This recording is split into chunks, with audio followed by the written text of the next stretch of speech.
He will be here shortly, hopefully. Welcome to Morris and Alex that are online.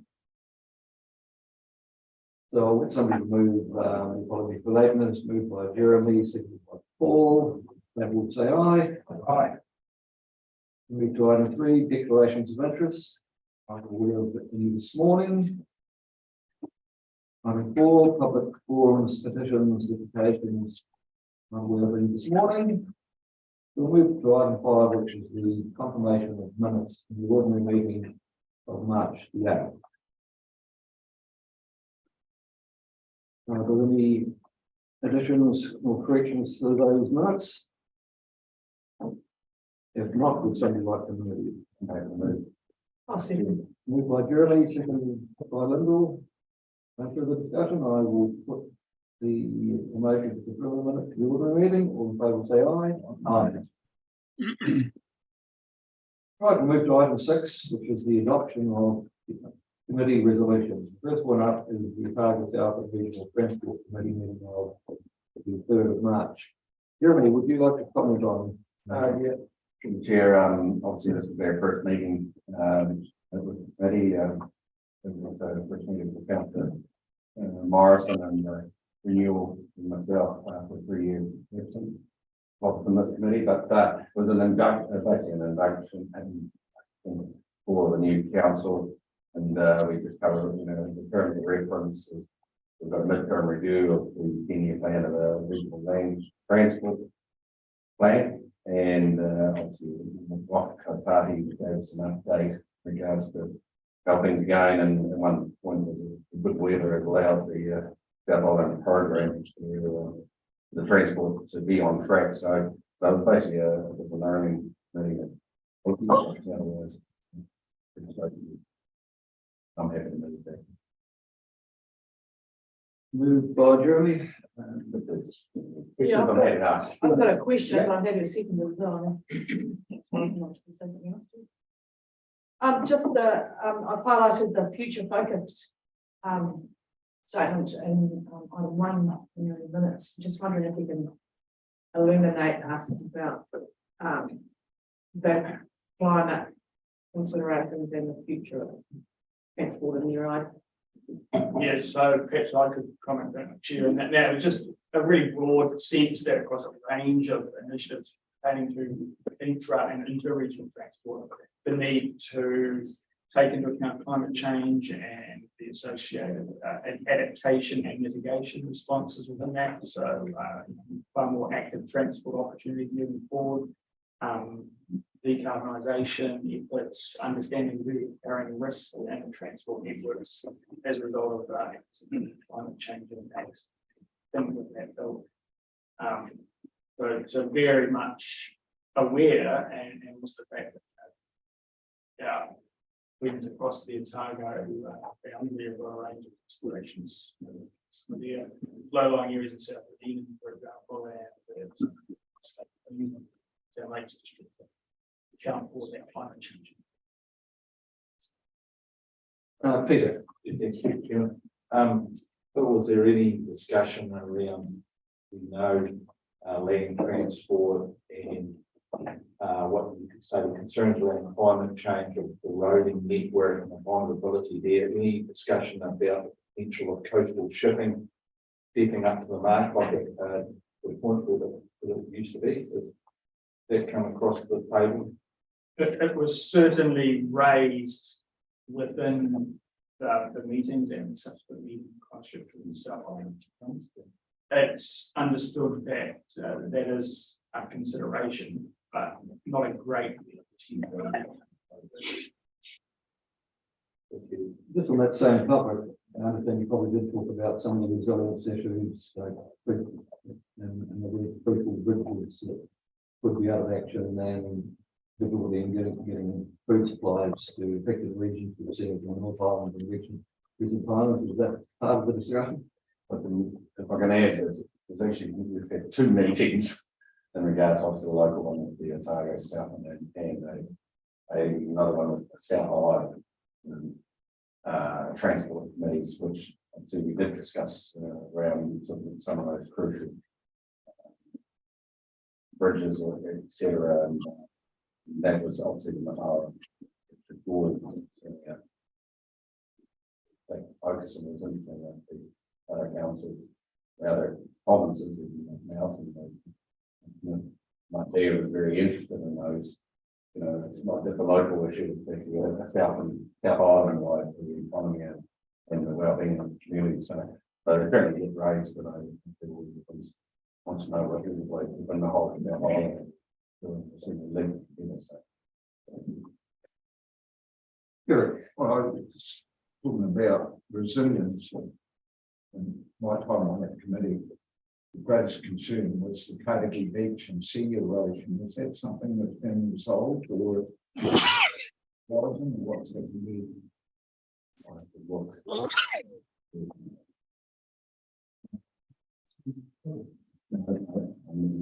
Well, it might be something you have to raise, Yes. and that's why I was bringing it up. It certainly featured in the exit rail. Yes. Risk analysis. Well, they're on that inside of the road. So Yeah. The rail has got a very extensive map which could be circulated, I think, somewhere in regard to where their risks are looking ahead with climate change and all these things. So it gives the confidence that the plans and the programs to look at those things. So Okay. Raise and yeah, not the fix it, but the move things. Robert, Thanks, Mr. Chairman. Yes, general question, really. I haven't attended a transport meeting and I've heard a bit about them. They seem very engineering focused. I guess that's natural.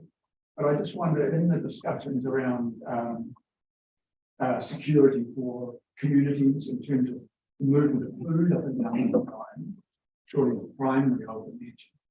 Do they consider other matters or other spheres such as the relocalization of food production? Are those people aware of that kind of thing as well as their own provision of tracks and so on?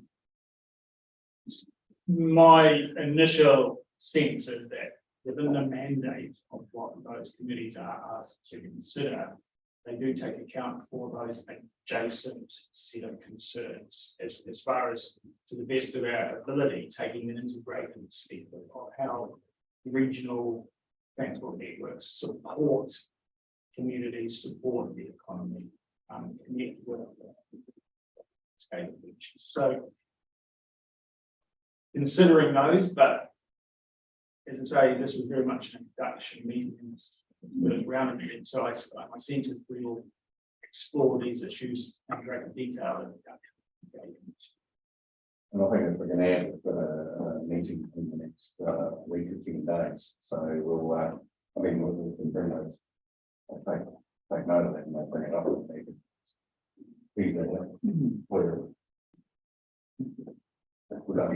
no further questions. The recommendation to move and second it, or recommendation, all in favour, say aye. Right, we'll move to the strategy and policy committee meeting on the 29th of March. Linda, would you like to comment on this? Thank you, Chair. Just to highlight the adoption of the net zero greenhouse gas target 2050, with particular emphasis on some interim targets on the way through, and staff are working hard at getting some baseline data for us, so that we internal data, so that we can set those interim steps. And the other thing that took up quite a long part of our conversation was converting farmland to forestry. That was actually a really, it says in the notes, lengthy discussion.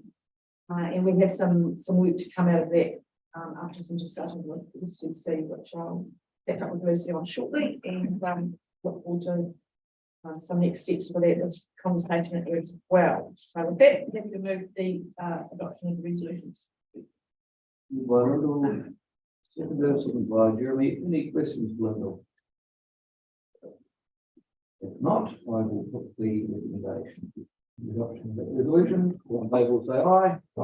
Aye. Right, we'll move to the risk and assurance meeting of the 29th March. Thank you, Chairman, that's me again, You again? but not for long. hopefully. Just to highlight the Auditor General's article that was circulated to all councillors. Just giving an overview of how important the audit risk or risk and assurance committee is to upskill all councillors. So I think this is helpful. Thank you. And the quarterly risk report highlighting the 4 key focus for councillors, which is health and safety risks, community and stakeholder trust and confidence, maintaining the direction of travel, and key information data systems to support effective decision making. So looking forward to those priorities being progressed. And that's it. Thank you. Happy to move to resolution. Moved by Lyndall, seconded by that. Seconded by Phil. Any questions or discussion? Not, I will put the resolution. All in favour will say aye. Aye. Aye. Right, we'll move to the South and Civil Defence Community meeting with Neville, would you like to comment on it? Yeah, thank you, Jim. I'll things first. I did actually provide a chairman's report. So I didn't, but it was, the report was that we've actually briefed 3 ministers in the last 2 months. Minister Russell, Minister McAnulty and Minister Allen about the activities or the structure of emergency management, the South Linking and the AFA that program, and just emphasising the cooperation that we have between the councils across this region. Been in place now for 12, 13 years, and from our perspective, is operating smoothly. The second thing that came out of this last meeting was the new mayors are very keen to be fully briefed and trained on how to declare emergencies and under what circumstances that should happen.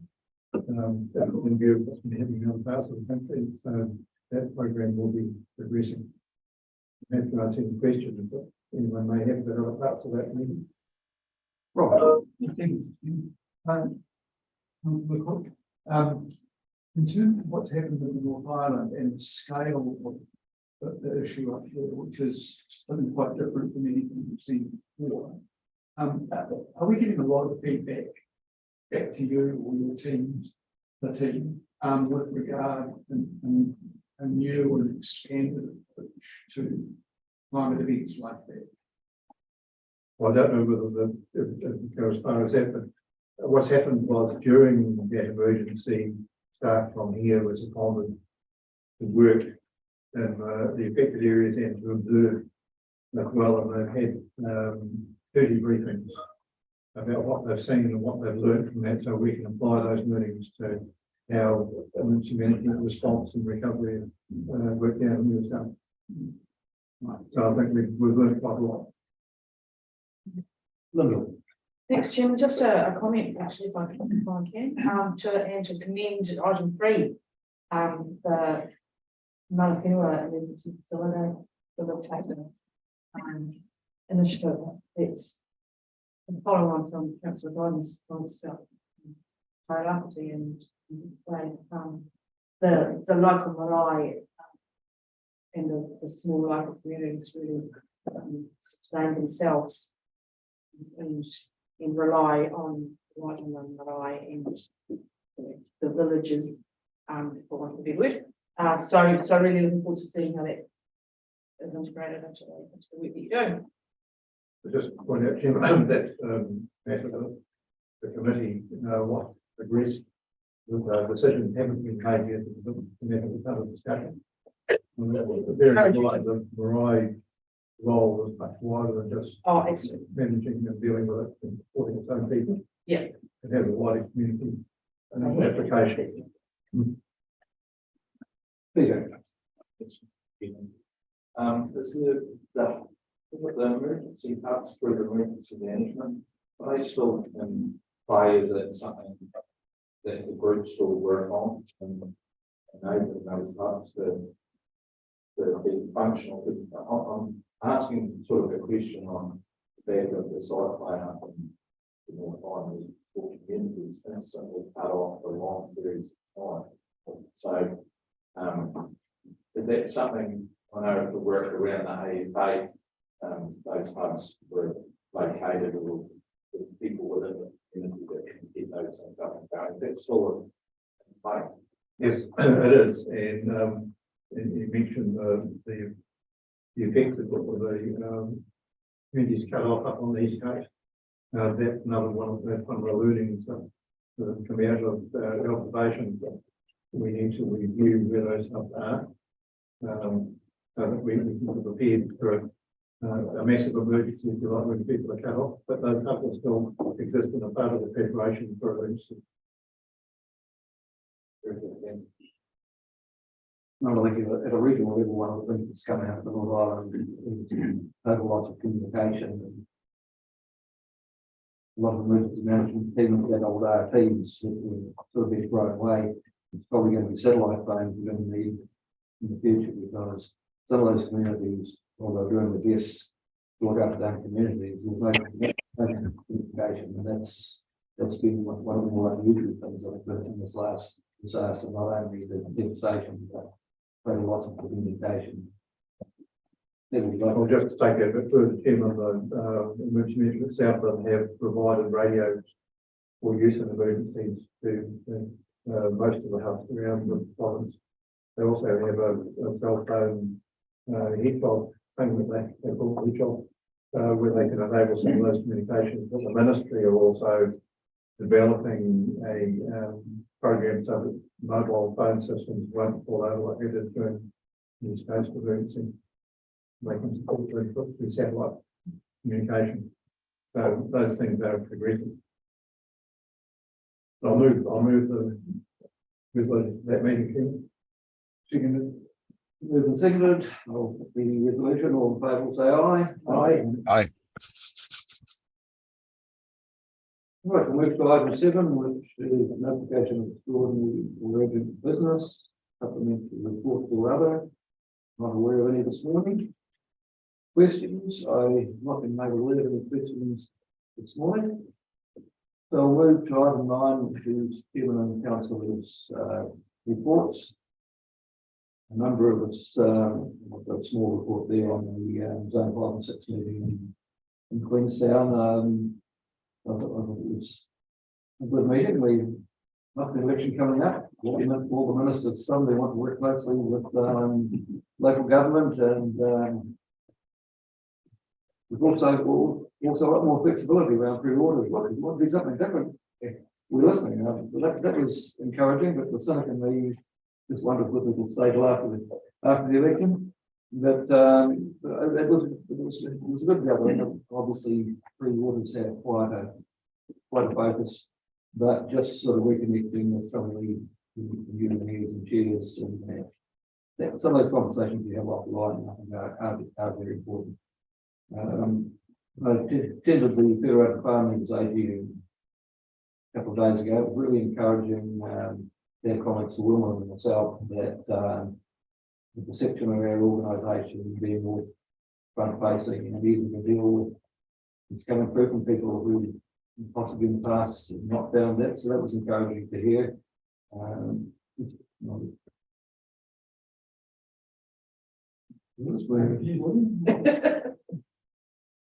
They asked me to go on a panel later in the afternoon. Good opportunity to actually get some feedback. Some of the questions were really reasonably early, but we seemed to handle them reasonably well, and it seemed to be well received. But this was with the list of what the activities I've been to the last month. Somebody may want to ask a question, but I'm sure there'll be a few. Peter. Just ask a question here, just reading that you sat down and had a round table update with some of your colleagues in the regional space, and made a comment was several regional council rates increases are significantly above the inflation rate. Is that a right across the South Island, is it, or what sort of numbers are some of the other councils considering? Well, I can't remember offhand, but ORC are in double figures. We've got the 3 year in a row. I think ECAN may have been the same. most of them had already had the meeting we're having today. So when we got to that stage, I said, well, I told them I'd have to kill them, so we wouldn't be dealing with theirs. So in the context, few of their colleagues, neighbours, double figures, we would say. So, The overall tenor of the territorials, they were trying to hold below rate of inflation. But with the odd outlier, Queenstown would have been one of them. With, massive growth and all that sort of thing. I'm trying to remember what some of the smaller unitaries were. The top of South Island, I think they were probably above the inflation rate too. But everybody's struggling with the situation we would have had, our own costs probably been running and the same with other regional councils, probably been around 10% for the last couple of years. So it is a real struggle to actually hold their positions. The territorials, I guess, with concerns about Three Waters, seem to be holding pretty close to the LTPs. okay. Thanks, Ray. Could I please I've got a couple of just quick reports. Yes, there we go. Just firstly, the Dipton greenhouse gas project runs through Brighton South and is on its way. It's creating quite a lot of good publicity, I must say, for Dipton and the South. And so it's widely, there's interviews on Radio New Zealand and stuff like that on talkback programs and stuff like that. So that's progressing really well. And also last night myself and Council of Edmonton attended the Otago Federated Farmers AGM. And would like to report on that really pleasing to see they have a lot of young farming leaders, and especially young female farming leaders, progressing up through their executive. So they're building a really good, strong leadership base. The same issues they have is interacting with the ORC quite heavily around plans and RPSs and plan changes. So a lot of the issues are very similar to what we've been seeing.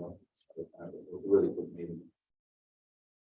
Thank you. Thanks, Chair. I owe you an apology because I didn't muster the troops and get the rest of zone 5 and 6 report done.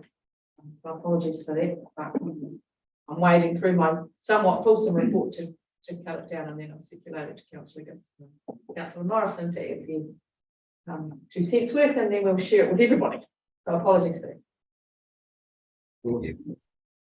Any further reports? Jeremy? I was just going to give a report back on the tree removal.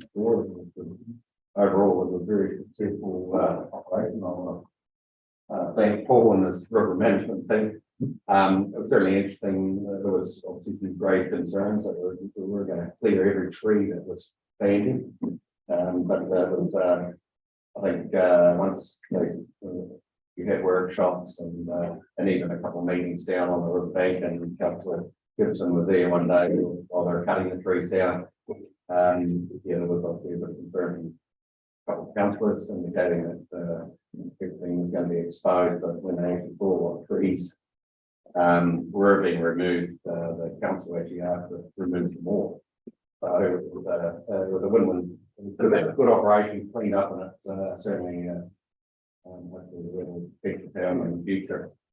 So yeah, well up, being very positive feedback.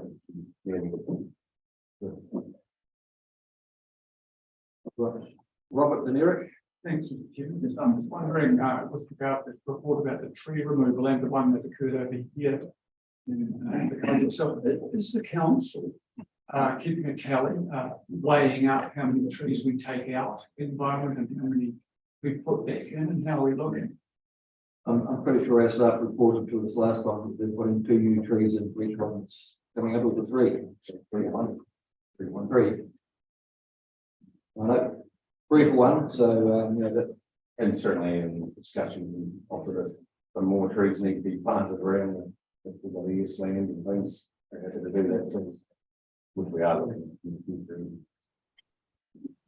just on the side on that, I wonder if we've got somewhere we've planted a tree for the coronation on our own. The would be invited to actually take part with ICC, but that wouldn't be. It'd be oak, wouldn't it? Gallery, I don't know, would be perfect. Fortunately, we don't have see what's. Here, Just for a matter of interest, I reported last night, I attended live streams where they had an international spokesman on AI, artificial intelligence. And it was a real person. That was a real person that I came away quite alarmed. And and just reporting is that coming towards us, it will be some decisions on how we use it for the good and protect it against the bad. And it's an area that's moving incredibly quickly, and I come away quite disconcerted about the challenges that are actually ahead of us. Without going any further, report that. Can I just add to that, the report we had from, I can't think of his name, Chris Jenkins the other day, regard the AI application to looking at the surface of water of rivers to assess their flow and so on, was on the encouraging side. It's good application of AI, but you were concerned it's really invalid. Well, and the point is this, Jim, the ability for AI to process data is so much quicker than anybody else. And the question will be, at what stage do you give authority to AI to do your work and not across the whole spectrum of things? And that is something that is going to confront us before very long. Paul. Thank you, Mr. Chair.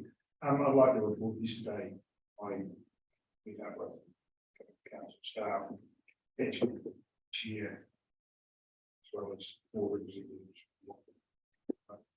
At the Narrow Bridge, bridge to look at ground extraction. Quite interesting to note, rather down under the narrow bridge that I would suggest that there's possibly a 50% reduced flow would build up underneath that bridge. And these times of issues with the events, it's probably a good time for them to clear that. It was actually quite amazing to see how much reduced flow is. So it was a good meeting. Hopefully there'll be some action.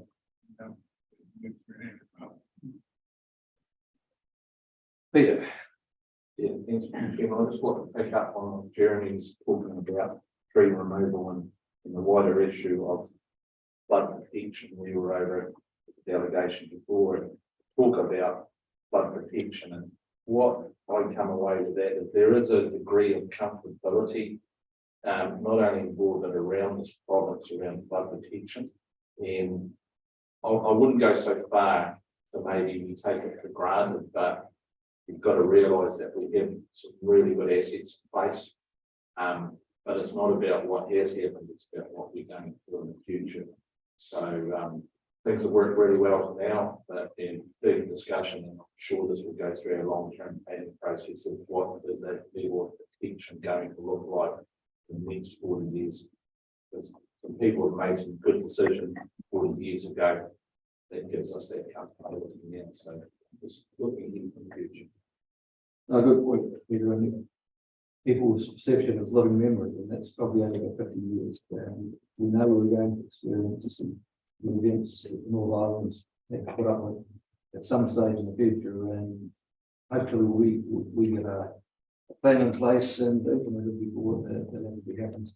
Just a couple of things I didn't mention. We were all down at the pump station at the Invercargill Airport. That's a great resilience project. And those pumps are finally installed. They'll have the ability to pump at least 40% more than the current capacity. And there was also a bit of a conversation about what would happen with one of the existing pumps, whether it would be portable on an emergency, whether you could actually use one of those to further improve the resilience. And the other thing I was going to mention, talk about technology moving quickly. Steve Canning was one of the speakers of the Federated Farmers the other night in the energy space, and a lot of people have been skeptical about hydrogen and talking about a 40% efficiency rate. with the larger electrolyzers, the price was always sold kilograms and about $4, down to about $2.50. Apparently the Australians have come up with a process that will increase that efficiency to 98%. So things are moving at pace, and no doubt updates around the world at the moment. The world's quite a focus on alternative fuels, which is good. John, do you want to report on your meeting this morning? Yeah, look, I just, and that from speaking at the Dairy Women's Conference, which is on the Escott National Conference. Really good turnout. I couldn't tell how many people were there, but it was a full room. And their popular exposures are brighter, braver, and bolder. And so I was part of the panel discussing, you know, how that positive action on the ground. And so I was there literally presenting the work that I've done with Land and Water on our farm around radio drills. Yeah, it was some really good conversations, and yeah, it was really good thing for people that move forward. But it's looking efficiently coming up in that direction. So what we keep hearing, so it's something. But that's all the councils. That's certainly being a national conference. There wasn't much discussion around Southland, or what was more time into that. So it seems to be very similar. Everyone seems to be a very similar space around the country. All sectors in general terms. So they are up for a new future. Yeah. Yeah, they are. And I think we need to recognise the role that women are playing, and the rural sector they are becoming, they're having more direction than in the past, I suppose you could say, around how businesses are operating. And you know, it's great to be engaging with a lot of people like that. So John, this is really further reports. We'll move on to item 1, which is the chief executive. Well, would you like to comment? Thank you, Chair, and thank you, Councillor. This is a council meeting following a month quite structured by public holidays, which on one hand is extremely welcome, but on another does have managed to reduce the number of weeks in the period between council meetings to report on. But it also brought with it a number of meetings across various sectors that we participate in, and as the councillors have been reporting, we attended the Zone 5 and 6 meeting, which is the meeting of all of the local government councils in South Island, and also the chair and myself have been to the regional sector meetings talking about the collaborative work across the regional council sector. And not surprisingly, the topics around that have dominated the conversations have been around, at the regional sector, certainly the impacts of climate change and its long-term effects for us. So while really conversation is before us in relation to the damage in Tairāwhiti and in Hawke's Bay, the need to bring forward to assist government the expertise that sits inside the regional council sectors where catchment management is our core business, and the longevity of information and the knowledge about the need to how to respond well, and the amount of work there is something that we really need to be working together on behalf of New Zealand as a whole, and to support government in its thinking in that space. Government is very focused at the moment on responding to the immediate needs in those two areas. We heard some very sobering conversation from the Mayor of Brisbane District Council and from the Chair of Hawke's Bay Regional Council, who are both leading the joint recovery efforts, about the extent of that, the work that needs to happen just to recover.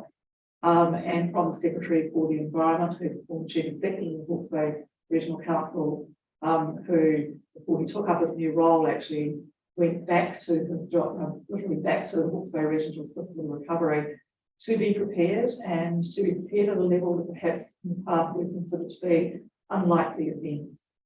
And so the matters relating to climate change have dominated a lot of our conversation thinking in these meetings. And so that and the future of three waters for the sector as a whole, and what is now called the services reform, the fact that that's now gone to the creation of 10 entities with a reduction in the potential benefits across all of the councils in terms of the economy of scale, in order to actually sort of return more democracy and regional and local input into decision making. The trade-off is that actually some of the benefits of coming together into the number of entities was discussed, and those were discussed at the same time as the board ministers. And the ministers did, as the chairman said, give a lot of time to that conference, so that was well traversed. We also met at the conference with the incoming chief executive for what was previously known as Entity D, the Lower South Island water body, who's a seasoned chief executive in the space from Tasmania. And he spoke in the evening of the first day of the conference at length about how to ensure regional voice in the delivery. The future of Entity D is something that's coming up for conversation by the councils. I believe that it's now going to be known in Otago Southland as Entity J. So, those are the matters that have really been dominating the conversation. I mean, from our perspective, on a very practical level, those who are driving down Fair Street and Cargill will be seeing the Fair Street conversation getting rising out of the ground. Council have been to visit that. We had a visit during the last council meeting by Minister Kiritapu Allen, who is responsible for regional development and is the co-investor on behalf of the Crown on that project with us. So there's been, we're about to be putting the parts in place. That project's going very well. It's a significant project for this region, and it's designed to not only keep the residents in that area and the city of Cargill dry, but also the regional transport of the airport out of water. So that's a project that's progressing extremely well and at this stage to budget and progress. Moving through on the climate change front, there's certainly been both the staff interagency governance meetings been underway in relation to climate change, and also the subcommittee and the matters relating to our own organisational net zero greenhouse gas emission target having been set by a strategy and policy committee. We're working on the way in the organisation to take us forward with that. This is another matters, I'd just like to reflect on them. The matters that are before us in court at the moment in relation to our water and land plan are detailed in this report. There is some update on where we are at in our management strategy in relation to gravel, which is a matter that has been widely discussed. I think the council will coming through about yesterday's meeting in relation to that. What's quite clear is that none of the matters that are before us at the moment are matters that we are facing on our own. We need to be working with the other agencies that are involved in this.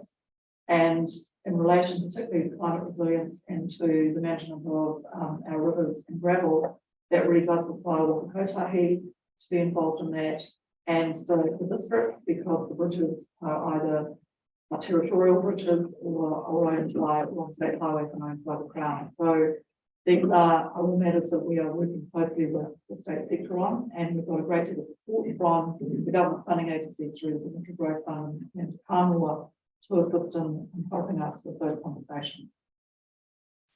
Just on another matter, we have reported previously on the fact that we were doing a lot of work in the coastal marine area around Tiwai and the estuary to look at sampling in relation to the potential impact of contamination from the smelter in that region. The report has been developed by our consultancy, and I understand that it's now actually just being reviewed, and so we are hoping to have that ready for release quite shortly. But we use as well and helping to set kind of a baseline from which we understand the impact in the coastal marine area. It's been the area that we didn't really have a great deal of background information on from the previous sampling on site, and also provide us with slightly better information. If I understand that we're going to get that, is information around the impact of the within landfills, which was also missing from the previous report that we had. So I'm looking forward to receiving that, and I believe that's coming forward. So help us take any questions that we have on these matters and any others that are in the report. Right. Any questions on that very comprehensive report?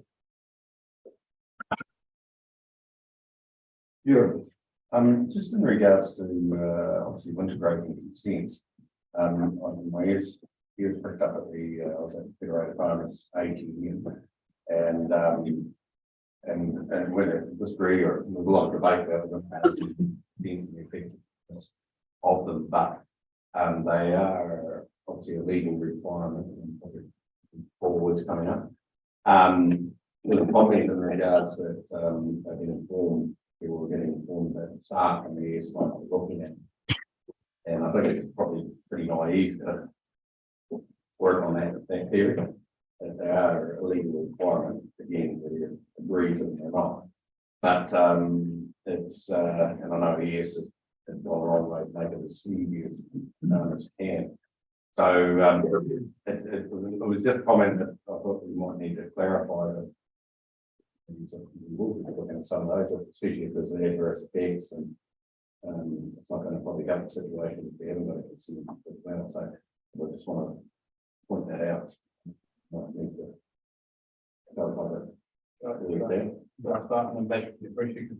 And so, but at the high level response, we've been really clear. All of most of last year, we have an annual intensive integrating program, but non-stop to some degree, and it starts with advice and support. We do our aerial flights, we do our roadside assessments, and obviously when we get into winter, the approach changing where we go and we respond to concerns or inspection. So that's been a program that's been in place for a good number of years. No intention of changing that. We've also been really clear, I hope, around the options that we've developed for the landowners. So there was, and it still is the case that if you're not sure, contact us. There's options to operate within a limited activity state. There's options to work with risk is clear. I think consent is a really good option, and some of the comments around we've tried our very best to make it as efficient and as cost effective as possible, to make that process as simple as possible. And consent that gives you, say, 5 years, gives you 5 years certainty. What we've been clear about. And then obviously, as you know, we've developed the implemented activity option as well, which is we treat it just like eyes to a number of the landowners, whether they comply with every aspect of the slope, and then sort of the 10% performance that improves to 10 to 15 degrees. So we're really clear that there's a range of options. Come to Environment Iceland and we'll provide the advice support that's needed. But if we do get if we have incidents, we will follow our normal regulatory pathway, which will be we will investigate, and we will always provide advice and support. But obviously, we also have to investigate incidents. We'll take the action as required. And just further to add to that, I think Paul's largely covered it, but applicants have provided with increasing those applications within the required timeframes and then moving through the system. I was asked to do a Radio New Zealand interview yesterday morning on this specific topic. I doubt what I would give up my day job, I haven't heard it yet, but it was reasonably thorough in terms of what our response would be to a situation of ongoing non-compliance. And we made it pretty clear in that discussion and other queries that we've had that we certainly want to work with people, helping people through processes, help them achieve compliance. But if it's undertaken poorly, intensive winter grazing is a high risk activity, and if somebody continues to undertake that non-consented high risk activity for a period of time, then it's going to be some consequences to that. We haven't put any specifics around it, but it's quite clear that it's not just an education only approach. Education is certainly our focus in helping people, but there also needs to be some level of consequences if people are doing something that's having a significant adverse environmental effect. No, thanks, Glenn. And just on that, I did mention, reply to a question at the Feds conference. I feel we've got a bit of advertising going on, which is really good. But last winter was pretty kind, and we need to keep reiterating, if we get a weather event and we've got people out there as a matter of principle have not applied because they thought they would be able to use the certified farm plan and didn't arrive in time. Whether they like the law or not, it's still the law and the recreation, we will be bound to act. And we've had a great record the last couple of years. We don't want people living this down going forward because people are watching and it only takes one or two and it powers the whole industry. So we'll make great progress and just thanks for our staff for the education first and the support we're giving people. Eric. Yeah, I just want to affirm what you said, but how have we really intimate that with the clarity that you have just said that now to our troops in the catchments? Probably have a couple of paragraphs in my article for Saturday, but I'm not sure how many read them. Yeah, But I think we have to keep that ongoing. it just concerns me that ignorance is no defence, but it may well cause us some problems. Really, Mr. Chairman, I think it's certainly something we need to keep an ongoing focus on and keep it ongoing communications going. For the reason that Councillor was highlighted, it's going to be an issue that we're focusing on throughout winter, and there's certainly, as Chairman's highlighted, a lot of external eyes on this issue and how we're dealing with it. So ongoing communication is really important. We've got Peter then Robert. Yeah, I'd just like to say I really appreciate the efforts that have gone in, from the council and you guys, but especially acknowledge farmers throughout the region. We've been and we've tried as hard as we can, and we've still trying to keep their farmers on that working for that improvement train. And it's really important. And I've seen a large shift in the front loader with education, but it gets to a point that you have to be stronger on the regulation out there. And I think we're moving to that. We're seeing a lot of farmers that are getting to a point where they're self-policing around their communities and talking about things that aren't right because they see it as a risk to themselves long term. I found to use the practice of intensive grazing. So it's moving along pretty good. Robert. And given that there's obviously the potential for misunderstanding or lack of full understanding in the community, would it be inappropriate for us to provide a press release or some kind of article above and beyond your own excellent column, just so that it's right there in front of people both in paper and online? I think we are doing it, but we probably could do more. I heard the Carl on the radio the other day, and he gave a very good clear report basically saying we've got an issue course, but we probably need to be a little bit clearer.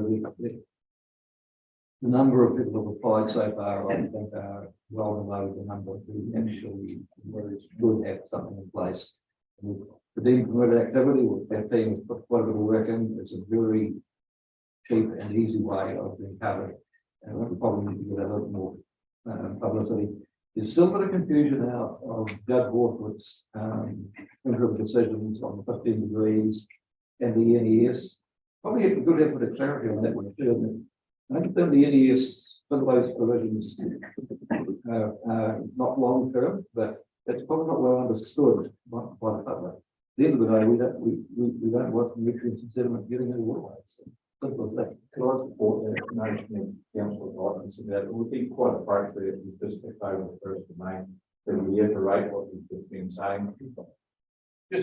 Yeah, hey, absolutely. I know that we've had one media release last week. We've got the councillors following smoke, and we've had radio, so on and so forth. We've got a pretty comprehensive comms plan, but it's only the feedback is really important, and we also have direct communication with stakeholders as well. We've got a regulatory newsletter that goes out that we use.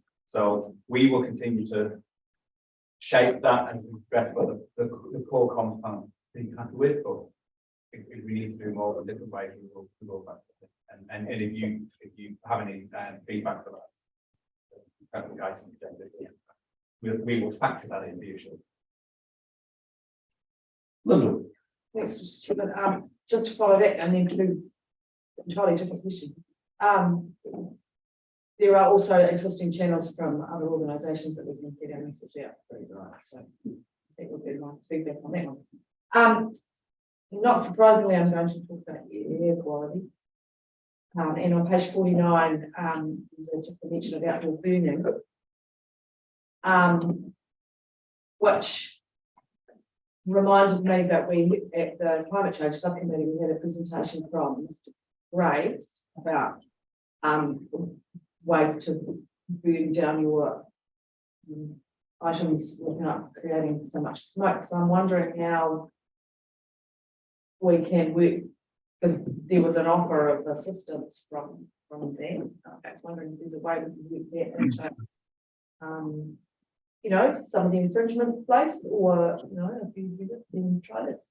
I don't know, just asking how we might progress that conversation, even if it is through compliance or. Yeah, through you here. I think we're always looking at options in terms of their education and advice that we can give to people. When our staff are out at outdoor burnings, as many of you will be aware, there was a lot last weekend. Doesn't stop at the city boundary. No, it doesn't stop at the city boundary. So while we're in a prohibited season and within the city boundary, we're not without outside, and the weather conditions play a big part in how that sits over the city. So we're always looking for options. We haven't ourselves seen Graham's presentation, so we'd be interested in following that up. Anything that we can, I guess, pass on to people in terms of that is helpful. Mr. Chairman. Morris said it enough for a while. Morris, you go. Oh, thank you. Well, it was pretty much the same as what Lyndall has said, actually. That was my question as well. But I think that there's a gap in our rules or legislation relating to smoke generated by fires in the peri-urban and the rural community, because those fires that people light of their green macrocarpa hedge piles are really pollute large areas of the countryside, and we don't, you know, it's been going on for years. There doesn't seem to be any change. I think that we could be a bit more assertive in this space somehow. I know it comes down to the air plan, it's got to be reviewed and all that sort of thing, but in the early stages, you know, more education and more persuasion, if you like, of those sorts of activities that, as I say, can pollute large areas of the countryside. We do need to do more about that, in my view. Thank you. Thank you, Morris, and maybe it's an education campaign, because we've got rules inside the issue, but my understanding is some of these are not illegal, but they're still affecting people within the issues. And a bit of an education thing if you are going to be learning on how to do it in a way that's much more user-friendly. It's a good place to start. Thank you. I was just going to thank you. Just going to add to that too. And I appreciate that there's been work done on this already, but it's it has a slow effect, doesn't it, the education program? And clearly we haven't caught those early starters this year either. Mr. Dylan Graves' presentation, where he described the importance of lighting your fire from the top. I mean, it's quite a catchy, you could make a catchy phrase out there, couldn't you? You could broadcast that pretty quickly, pretty widely. Maybe dry as a bone, light up at the top, or whatever it is you want to say. It's those two things to get it, because as you say, there isn't regulation that covers it necessarily. It just needs willing compliance, or maybe a great idea for them how to do that without causing all that smoke that Councillor Waterway is describing. So my concern is just that slow rolling these things out, and yet the behaviour continues. So I would encourage some quick action perhaps on that very point, but you need to do a little bit of research to see if he's right and what he's described. It sounds very plausible, but I guess that's your role. Thank you. We can, it's about how much resource we've got to do, you know, I think we can go away and have a think, you know, this is the time of year where we actually do our planning in terms of the financial year. So now is the time to start think about how we can do things differently.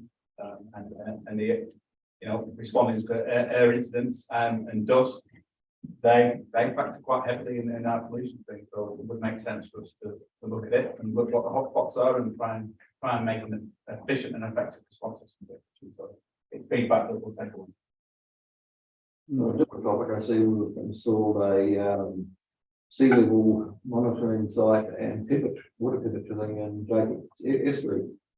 I suspect this is the first one in South, I don't know if you have any others. Well, to Right. The sea level monitoring. Oh, that's great.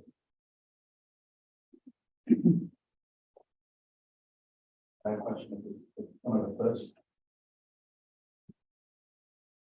The chair, just wanted to sort of unavailable today, and I can't actually answer that question off the top of my head, so I will go to come back to you very shortly. At least anyone in the room that can answer that today. So, I know there's one in Dunedin as well, and if you want to monitor that, so that you can go online, but I haven't been aware. I believe there's one in Blacktown. Yeah. Has been needed for some time. I think you'd only need one, because there's oceans of the planet rise, they should all read the same thing, but they don't, there's huge variation. And it's good to do about it. Any further questions on the report? We've got Neville, seconds of Bill, the discussion on motion, all in favour say aye. Right, we'll move to item 2, which is the 2024-24 update on page 53.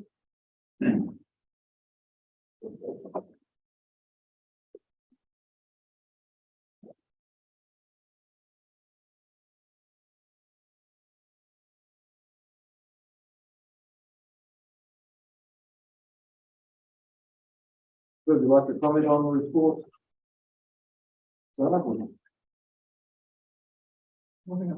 generator, and second we can put a comment back about who's leading on. Either way. So councillors, I will actually ask the general manager to make some comments on the paper. Just to say that this is the third year of this long-term plan, and the long-term 2021. It requires us to provide expectation of rate increases across a 10-year period. And our strategic planning approach to this was to provide much more even forecast for what those rate increases would be based on what we knew at the time in terms of the assumptions that we had made. We were forecasting out years at 5% per annum.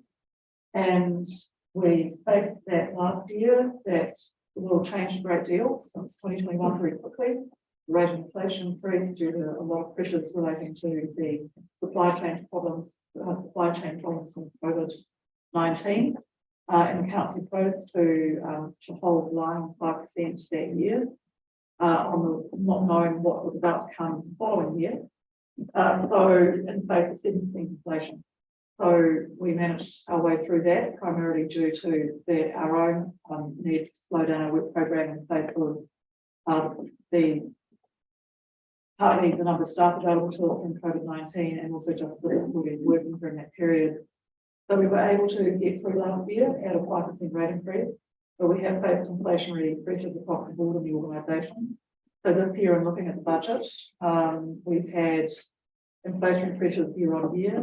The Stats New Zealand forecasting inflation for the coming financial year at 6.7% for households, so much higher for other parts for business, over 7%, and for the farming sector of 14%. So we're very aware of the pressures on the community, where we're facing cost increases across the board ourselves. So we've looked at where we can actually make savings in that regard, and so we've brought into the plan $500,000 worth of potential savings for this year, slowing down some of our work programs in relation to strategy and planning. And also the ability for us to be able to look at our transformation program and some of that work to become capital expenditure rather than our operating expenditure. Alongside that, we've had the benefit of the return of the marine fee, which is $2.5 million in the forecasting for next year than we had originally forecast. We were expecting that the cruise ships would come back sufficiently. The benefit from that is that this organisation has been operating for some years in this forecast includes the future. But during the last 3 years of the LGP, we've also had significant increases in the cost of our major capital projects. And the financial year after this, we're going to start paying that debt back at a much higher level than we had anticipated also. So we are in a position this year where we're forecasting actually it's $3.9 million more cost to this organisation, its operating expenditure than we forecast in the LTP in 2021. But we are in the position of being able to ask council to fund only $500,000 more of that expenditure to cover our costs and bring us into a balanced operating position, simply through the way we're going to phase our work and because we have the return on the marine fee. We looked very seriously at how we could actually continue to work at the sense that we would be taking ourselves back into deficit, knowing that we're facing the need to repay debt primarily over the Stepford Pump Station in the year after this financial year. So our proposal to council is that we would like a rate increase above forecast 5% due to the increase in the cost of living for the whole of the country. And that appears to be ongoing, and we're not expecting that that interest rates are going to fall significantly, or that inflation is not going to be above the original forecast in 2021 in this coming financial year or half years. So that equates to $500,000 of expenditure or a $23 residential rate increase on average. And we don't ask for that lightly. We've done a lot of work to keep this as close to a balanced budget as we can. We've achieved that. But we realise, councillors, that it is more than we had forecast in 2021 by 9%. So that's our commendation to you, and we look forward to your direction.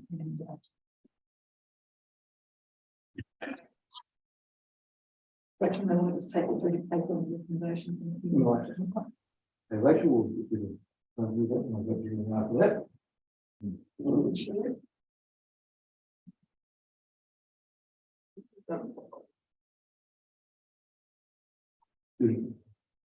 That is good paper.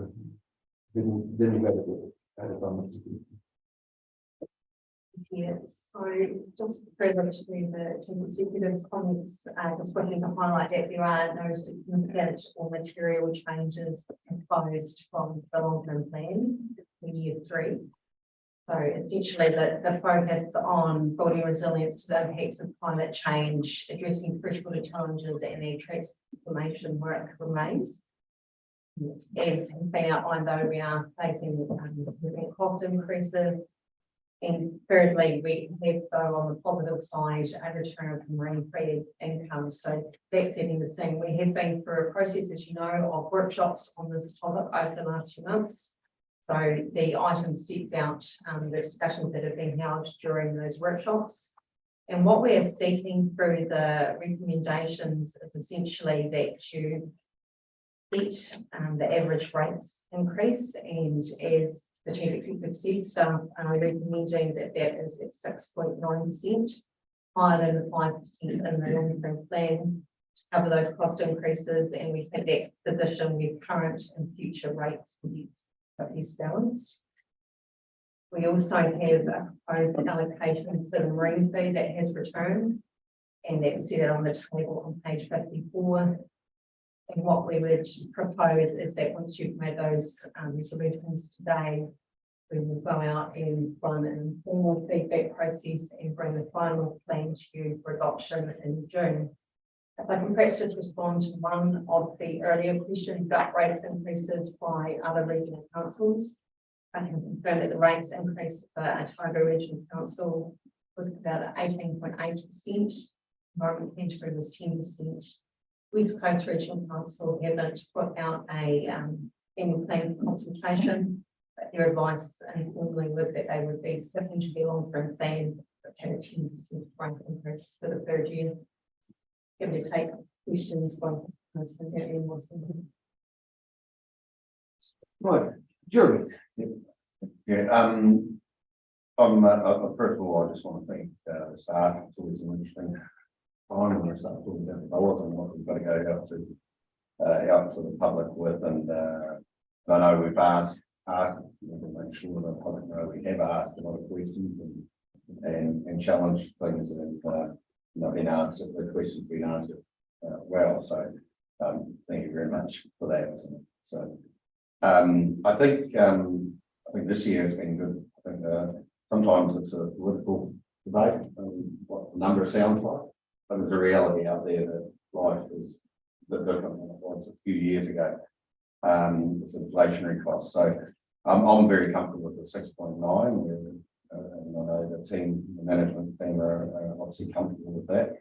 And it's obviously been really good to see my point of view and councils that our investments with marine feed coming back has made a hell of a difference.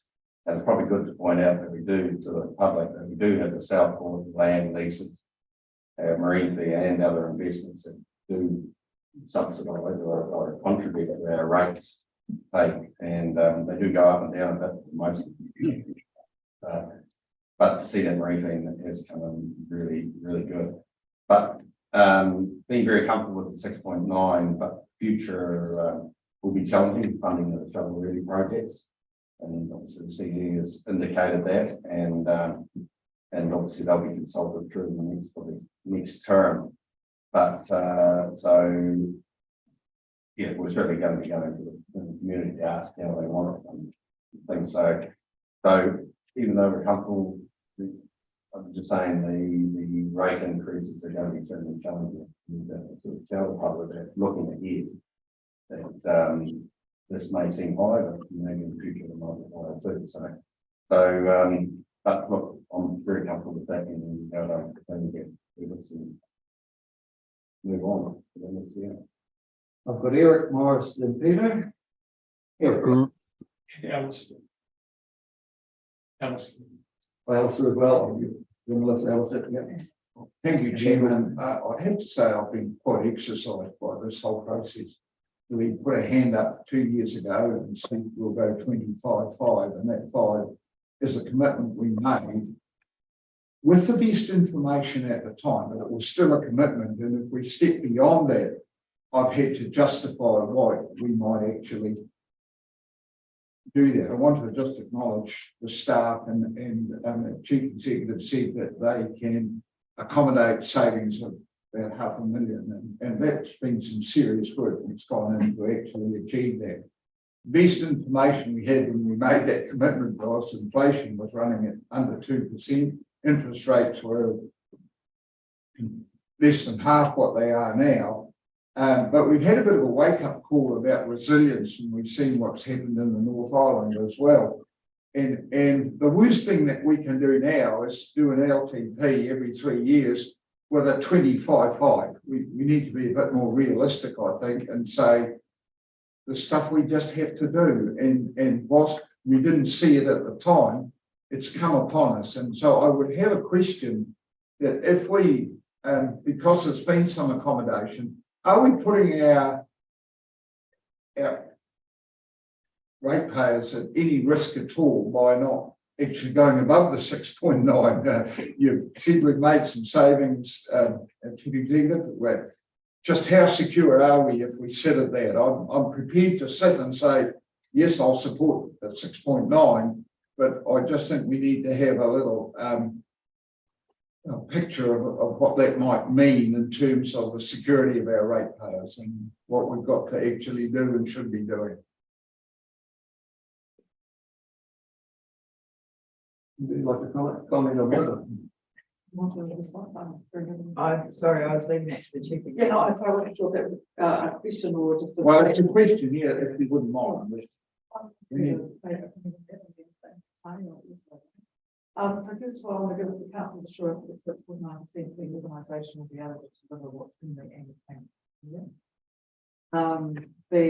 The council is working now, and council will be working with us, and the community will be able to see the conversation about the upcoming long-term plan, which is in the following year. The first year of our long-term plan is the first year where repayments for our what we originally called shovel ready, but now called climate resilience projects are to be repaid. At the time that we advised council last year that there were significant cost increases in relation to the Fair Street project, we also discussed the fact that what those costs would look like really needed all the shovel ready projects to play out first, but also the nature through which we might repay those needs to be discussed. So we're aware that we need to start repaying debt, and that is going to have an impact on our costs. How that happens though is a matter for discussion. And that's part of the project in which we're going to work through into the future. We know that costs increase every year. We know that we need to meet our everyday costs with our everyday income. That's required by the Local Government Act. And we can only in long-term planning do what we can do in terms of foreshadowing future cost increases based on what we know at the time. So the ongoing problems of inflation for us related off the back of COVID to the Ukraine war, and particularly the cost of commodities that resulted from that, including problem products and a lot of other supply materials that derive from those. So those were unforeseen. We can only do the best of what we do. I want to give you some confidence that the organisation will continue to be able to work. I think we've got some good maths to work through for the following year. And I think one of the things as Tanya will probably say to me, she said it to me, is that, you know, whatever we think is going to happen in the future so far in the last 3 years, if it's still the same thing, it's not what we thought was going to happen.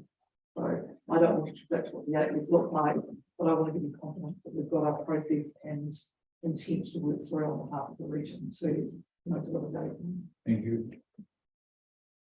If I can, Chair, I'd like to add to that. It's a very good question. I'd like to talk about 3 things. One of them is preparedness for climate resilience and safety of the people.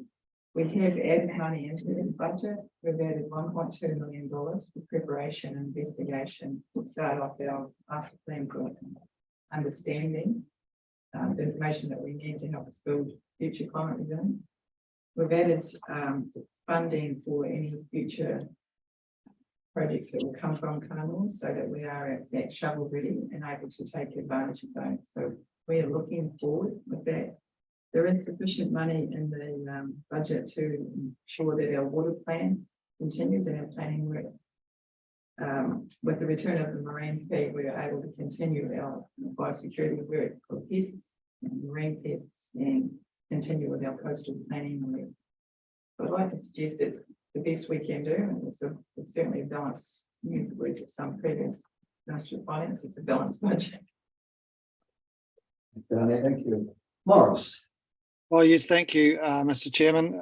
My question is similar to Eric's, but I'm looking at the statement at the bottom of page 57, where you say that the 6.9 is a position where current and future rates and debts are best balanced. In the workshops we had, I understood that if we go for a 6.9, then it's likely that future rates are likely would be over 10%. Is that still the case?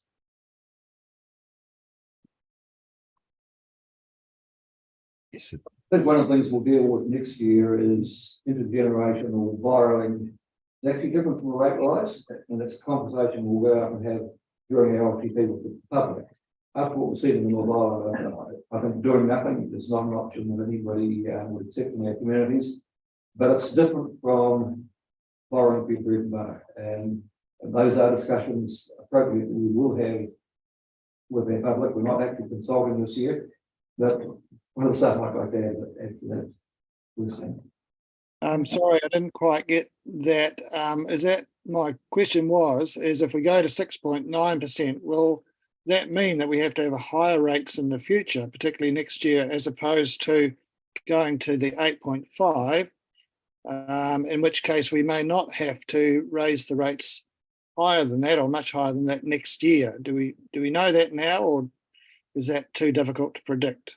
I think we can answer that, councillor, and say that clearly if we go higher now, that will take pressure off next year. And we could continue that up until 10 or 11% and reduce the rates in the future. This is the position that the majority of the councillors felt was the right balance between this year and the next year. And knowing what we know and what we don't know about our current operating costs and our capital projects that are still ongoing. The answer to your question is yes, a higher rate now would take a little pressure off next year. Okay, thank you. Thanks very much, Mr. Chairman. Will, would you like to? So, and also councillor, just say that while to look at that and modelling that this year against existing budget, just to reiterate, we're about to enter a long-term planning process for the following year.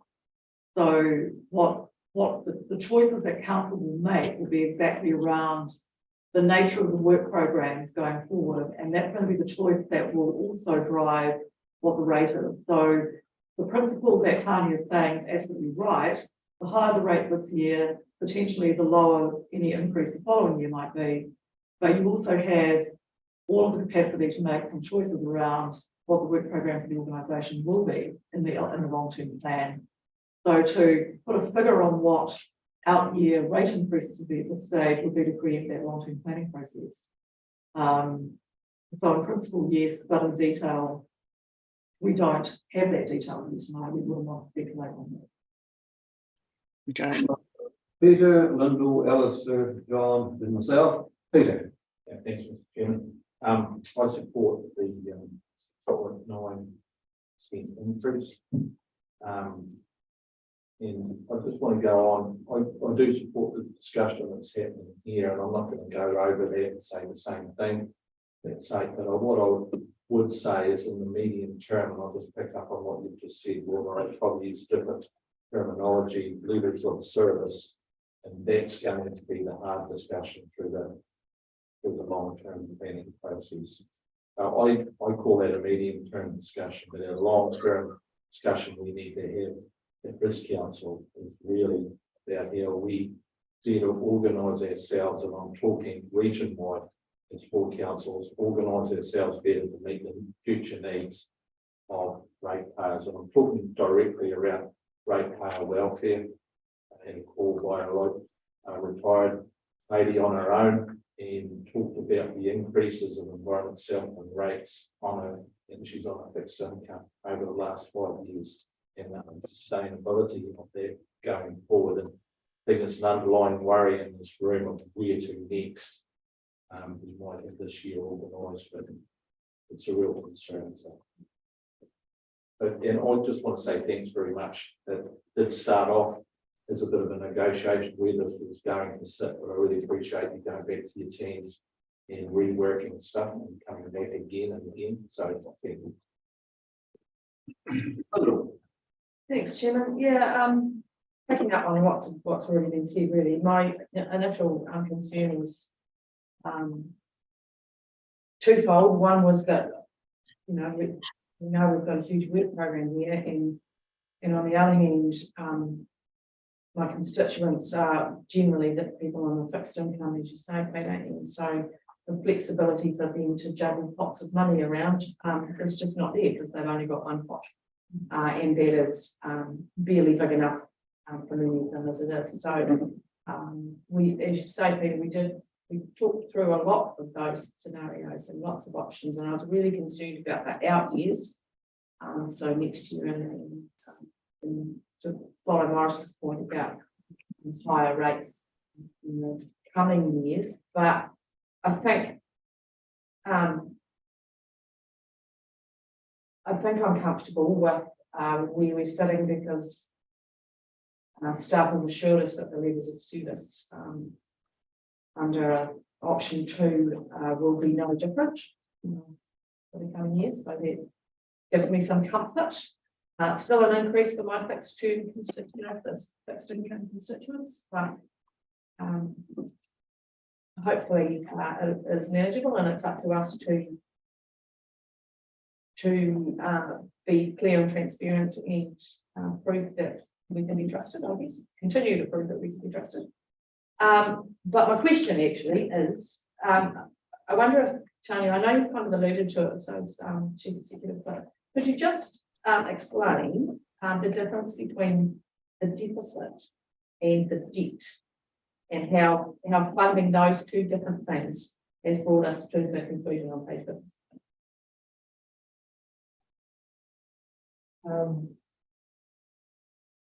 I think it's really, perhaps we'll look at parallels. The deficit is equivalent to running an overdraft on our own home accounts or a credit card. Whereas debt is something we need to take on to buy a house. And I think we all agree that spending on infrastructure like houses and in the case of the council, pump stations, blood banks, is really important. It's more important than it's ever been. And that we can do that legitimately and spread that cost over a generation or more. 80 years that pump station has potential life. We've written it down to 50, but they say 80 in the UK. The difference is though we can't keep accumulating on your credit card with the effect of what we call deficit, because it only grows, it grows with interest, and it's very hard once you're headed in that downward direction to come back up again. And we are managing to do that, and we don't want to keep accumulating. It's one of our principles, in fact, that says we'll spend today what we earn today within our long-term intergenerational assets. It's also a fundamental tenet of the local government, and for that reason, is that those who write those things in there want council to be managed sufficiently so that we continue improving in the future, and that we don't go anywhere near our debt limits. So we spend a lot of time looking at resilience in the long-term plan, assuring people that we have the capacity, should we end up, unfortunately, with anything like this, that we have sufficient funds, both resilience and reserves and debt, to allow us to recover from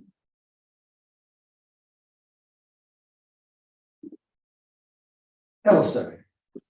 Yes, thank you, Nicole. Yeah, thank you, staff, for the effort that you've put in, but I'm extremely concerned for our constituents, ratepayers, whatever you like to call them, for their well-being and their welfare. Now, that's two sides to life at the moment. Probably the welfare is the one of facing the bills and paying them in the short term, and the well-being in the long term. And I think by having our rates as low as we propose to do so, we're going to affect the well-being in the long run. It was only yesterday that we got told to put a culvert in now is worth $180,000. Normally it was $60,000. Where are we going to get the money from? Maybe our rating system is in a mess and needs to be changed. Well, if we go to government to get it, we're still going to pay because it's going to be in our taxes. The other thing that concerns me deeply is the fact that we're looking at cutting our carbon. People are telling us we're going to have to stop or lower our stocking rates. But that's going to take, even if we do that, and even if we set up New Zealand the way they plan to do so, then the environmental variation is going to carry on for at least another 5 to 10 years. And we then have to support our infrastructure in a large way. And I'm probably looking more at our stop banks and where they burst, and we end up with a relocation of people. So in my summary, if you want to look at it, we need to be charging a whole lot more, or we get some other way of obtaining the money to achieve the work that we need to do, because government is throwing more at us all the time. But, you know, right from day one, I was sitting on 7.2% lift, which was inflation last year, knowing that we weren't going to meet what we needed to do. but knowing that the welfare of our constituents is important. Thank you. John, Yeah, look, I certainly agree with a lot of what's been said. And my position is 6.9, and I guess, I do apologise if it's not quite on topic, but I'm just, to Lyndall's point about fixed incomes. What information we have around getting shifts on those households that are fixed incomes, and is that being communicated clearly? Because whatever number we come out with, that's what people are going to open their rates for and look at. We have communicated clearly that you'll see a property lift value that hasn't been calculated. That's been quite shocking. I guess it's just trying to steer off any misunderstanding. We have discussed, and I think the public are aware, there's significant changes in real estate values in the last 4 years, and it varies between Invercargill and South Street. Those variations are reflected in the samples that we have and that we look at each year. Some of the urban properties are affected more than others. And so we're looking this year at the residential property could be between $10 and $40, depending on the value of the property. I would like to point out that we're well aware of the difficulties our ratepayers have. We have 48,000 customers, and when we send out the invoices, we hear from quite a few. So our staff are on the front line. We do have to work with people. We give them the opportunities to pay their invoices as they can, quarterly, monthly if they have to, some of them weekly. I would also like to point out that there is a rates rebate scheme here that they can apply to with their main council, and they can add our rates to them. So if they qualify for rates rebate from the council, they can certainly add our rates to them. right, but myself, then Paul. I think it's what I read into politics, so always believe politicians should say what they mean and mean what they say. So I've been a bit conflicted. People were angry at the 50% rise. We came out with a couple of years ago. But I acknowledge that we were faced with a significant lot of it income, and we've got a statutory responsibility to actually do a whole lot of functions. And again, I would like to really thank our staff. We've got a lean meeting team who actually perform incredibly well when you look at some of the counterparts.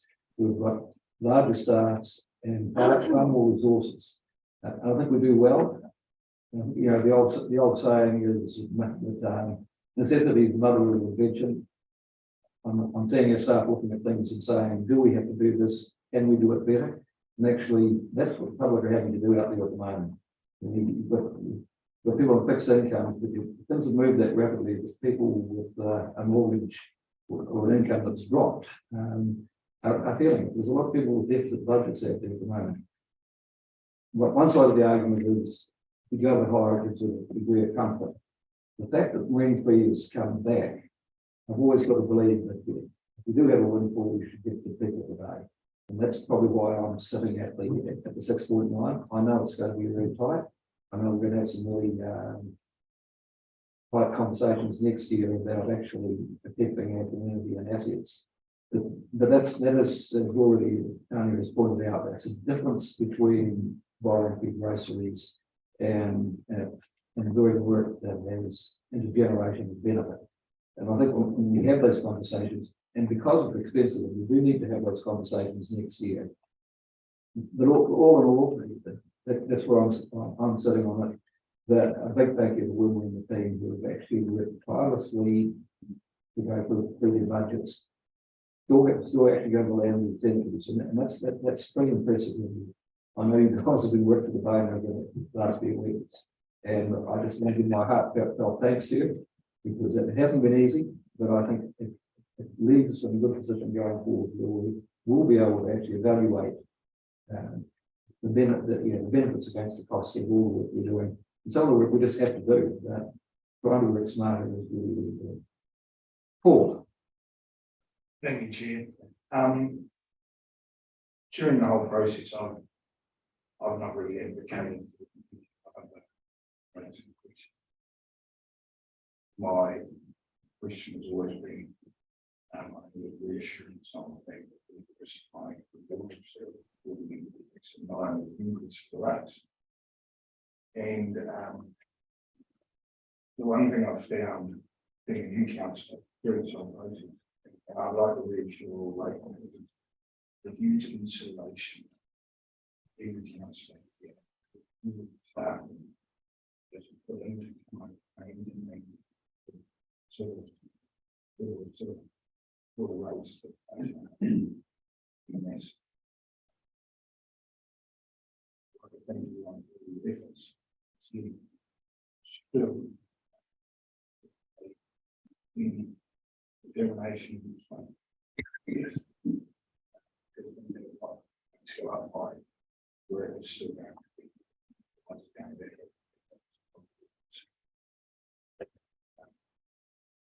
It's where I do understand it's income. The rural inflation always goes up. Income squeeze, disposable income. There's no longer disposable. So our thoughts, my thoughts, to all the ratepayers and everyone, and let's hope we don't have where we in the next 3 years for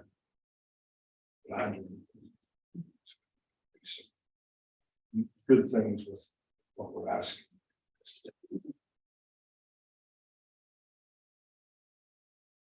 well, anybody else before we move to involving resolutions? Right, we have on pages 53 and 54, we have recommendations. First one is the note report.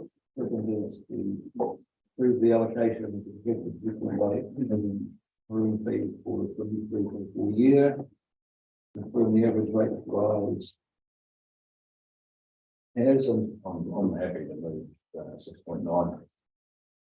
Down there and have to go to 1.5. We'll do it all at the same time. Right, I think we can do that. So we have a mover, we have a second of that. Bill. But the motion is open for discussion. Any further discussion? Peter. Yeah, I just want to items number 2, the allocation of the marine fee income.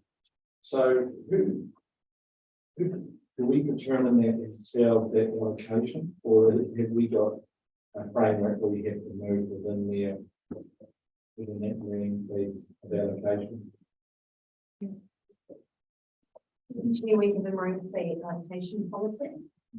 And generally in long-term plans, we publish an allocation schedule that links up to the policy.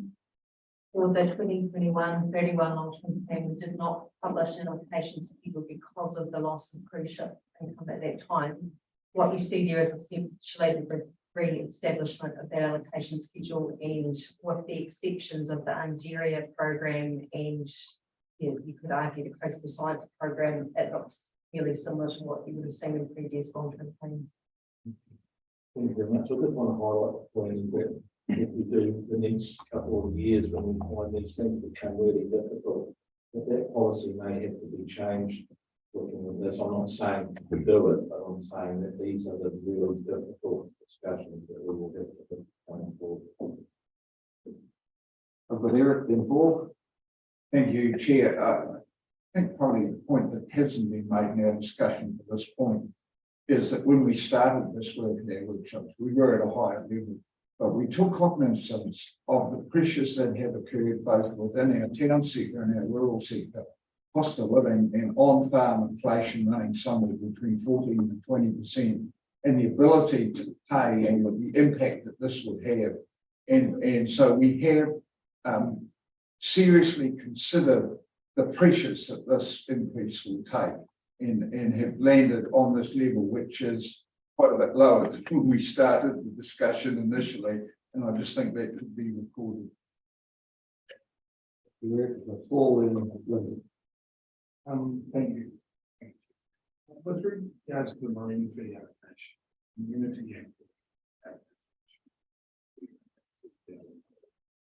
Is that for community groups that are study cleanups and hearing with regards to that? Is through each year, we've had some approaches, about, so on there on page.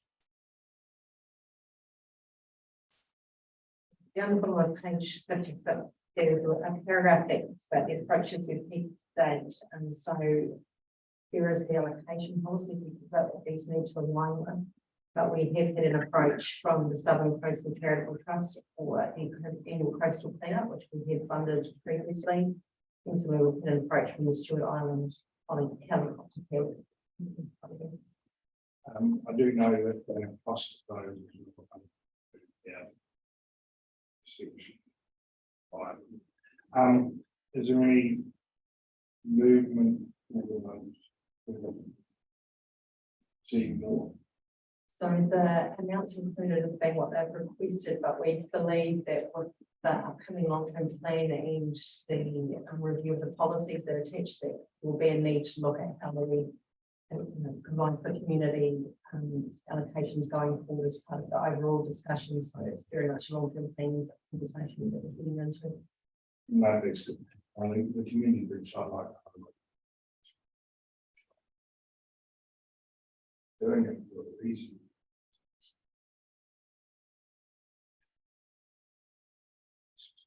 Unfortunately, the last one was COVID actually forced the cancellation, but that group were fantastic job. And in the past, we've actually had a council go on occasionally. So we'll keep that in mind. Lyndall. Yeah, just very quickly, Chairman, wanted to compliment staff on the composition of this paper. It covers off a whole lot of what we talked about on the process on the way through. And raises the issues and answers questions that we asked from the way through. So a really thorough and useful paper. Thank you. Good comment. Well, I'm quite aware that it was dark when staff was still working on Friday night to actually present this to you within the time frames. So well done. Okay, we've had the recommendations moved and seconded. I will put the recommendations. All in favour will say aye. Aye. Against? Yes. Alice is a no. We'll register your. Thank you. Thank you. The motion is passed. Right, we will move to item 3, which is the fees and charges schedule. 2024.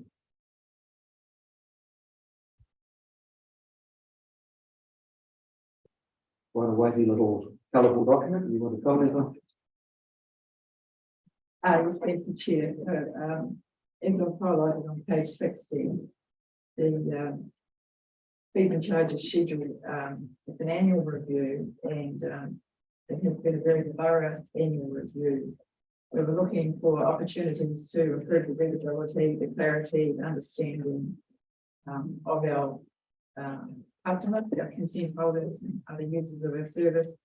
We also, of course, need to ensure that it is reflecting all the current and pending legislation that we need to work through. And I just draw your attention to the fact that in our policies, we have a user pays policy, which says that depending on the activity, a significant percentage needs to be paid by the user, where there is a direct and private benefit. So it's important that we continue to keep the fees and charges at a level where they are balanced, as we expect, between the ratepayer general and the beneficiary of the activity. So we're recommending an overall 7% increase for this fees and charges schedule.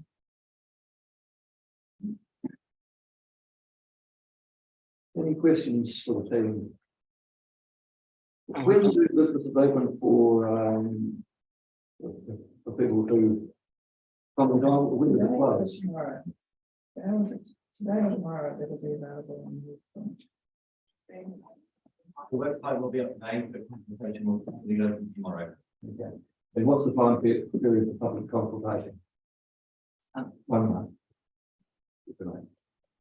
Jeremy, But, sorry, Chair, but to make it clear, the changes to the schedule are pretty yellow. Yeah. Councillor Rodway, any team. okay, I go back to you, Chris Morris, followed by Jeremy. Okay, thank you. Yes, I know this is not a change, but I just want to wonder on the debt collection costs, 2.7 under section 2 is 12% added interest charge on overdue invoices. Why 12%? And yeah, it just seems to be a bit high in addition to the debt collection costs.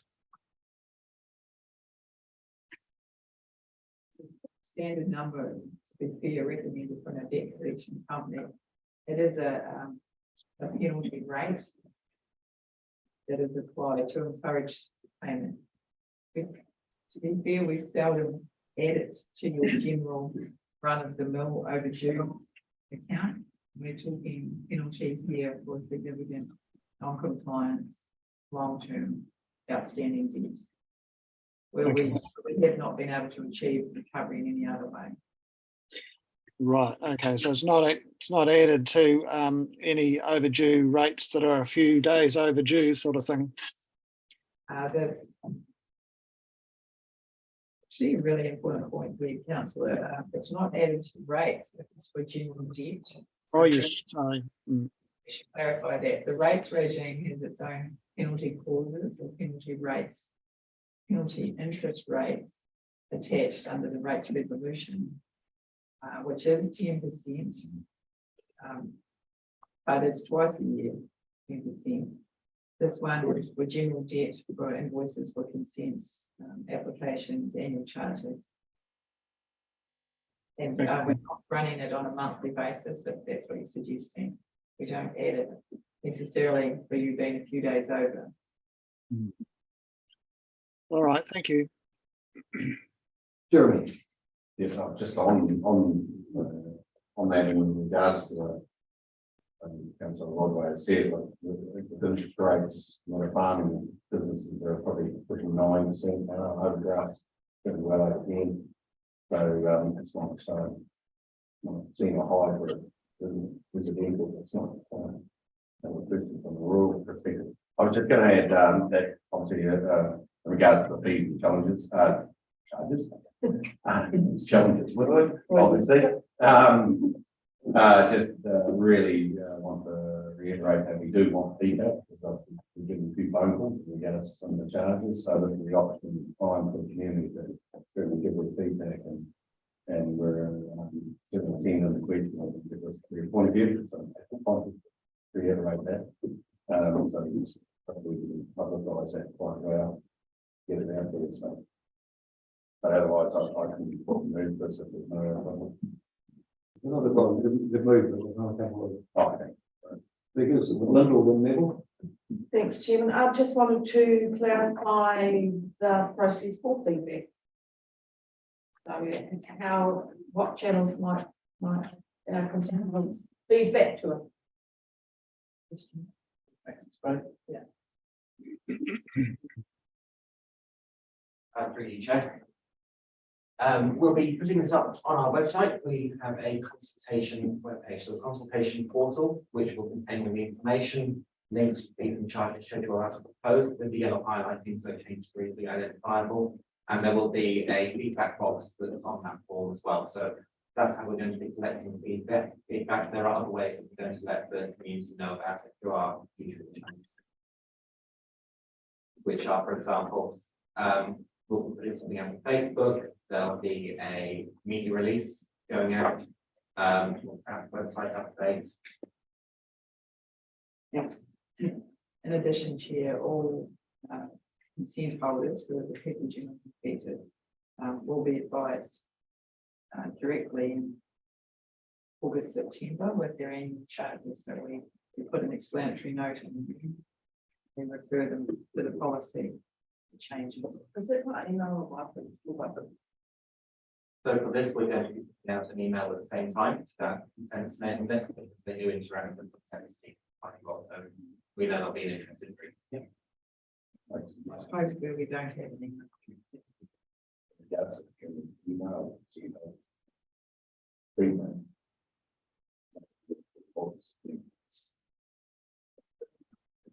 Now, In advance of the consultation. So, sorry, just to be clear, that mailing list will be contacting them once, resolved to bring out, that will happen then. Bill, Well, noting that Jeremy was going to propose the recommendation, Chairman, I was going to do that, and I'll second the recommendation. I believe that the fees and schedules coverage go out for consultation, I mean, to see what people think about what they provide. We make a final decision. Thank you, Campbell. Move and second. Any further comments? Not, the recommendation, all in favour, say aye. Aye. Against, no, carried.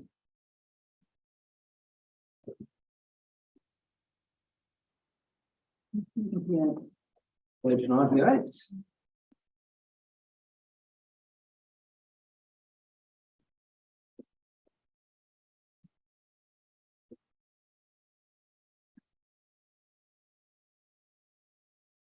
Okay, item 4 is the local government New Zealand annual conference, and we need to accept the conference tour. That takes place before the end of July this year, so we conference itself is the 26th to 28th. And the pre-conference starts on the 24th. It's just a standard item, and I'll just take it as read and seek expressions of interest. I'm probably obligated to go, so I'll put my hand up. Jeremy, you were.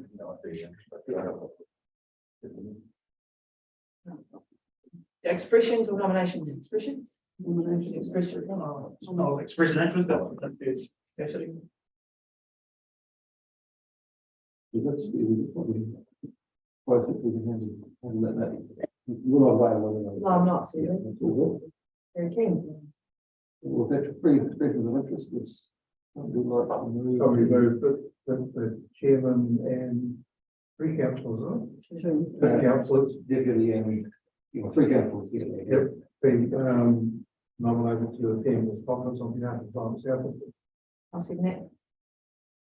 Any further discussion? We'll put the recommendation, all in favour, say aye. Aye. Aye. It's no, carry.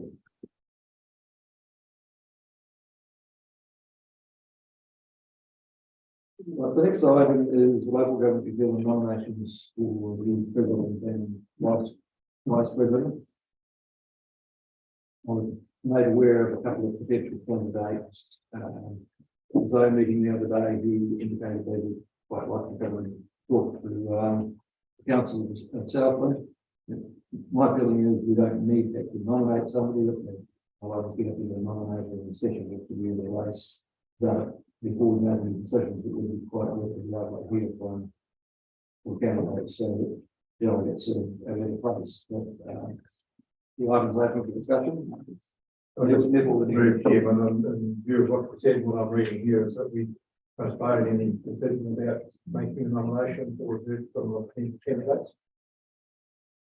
And there may well not be a need to make a nomination unless we come down to who we vote for. Well, I'm going to make the same point. We don't know who the field completely is. We might be backing the wrong horse too soon and want to change our mind. So I'm of the view we should just apply ho and see, who's in the field and then make our decision after we've had an informed appraisal.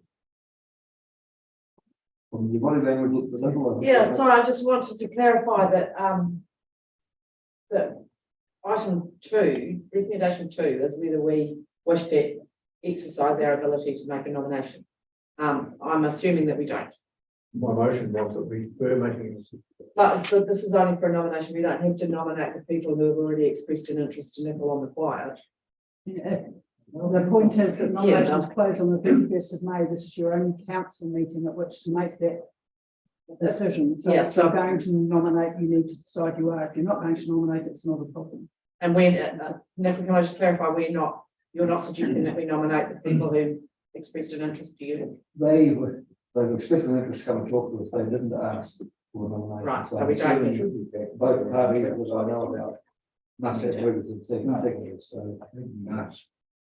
Well, on the basis of that, yeah, well, moving and seconding. Yeah, we'll do that report. Well, That's but what you're talking. yeah, And we don't. well, we eliminate two. Right. So I'll move 1 and 3. And do we clear on what we're both voting on? If you're noting the report and deciding not to exercise your ability to Yes. make nominations.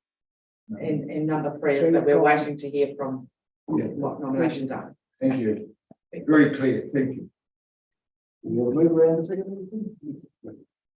Any further discussion? I will put the recommendation. All in favour, say aye. Aye. Aye.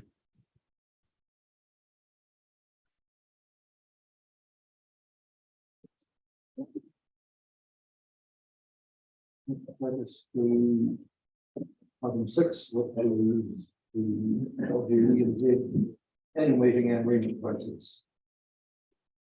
And once again, this is a standard item that comes up every year. I'm not conscious that council has wished to make any remits, but any have come through, or any that I think you wish to have considered need to go through the formal process.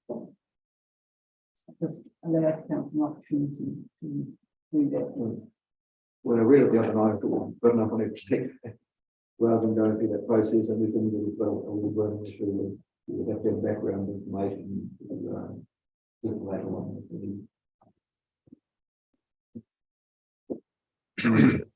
Forward, there's 1 or 2 local issues. The carbon farming plot, when they try to come up with a local solution. These sorts of things take some time to go through a process. Yeah, the only thing that came to mind was the survey that we did recently regarding how many hours we all spend doing council work. And so it made me more conscious of the fact that the remuneration authority determines, our funding pool. And I was also made aware recently of huge disparities between what the different councils and regional councillors get paid. So without wanting to open that can of worms necessarily, that was I'm not sure whether a remit along these lines is where that discussion could go as far as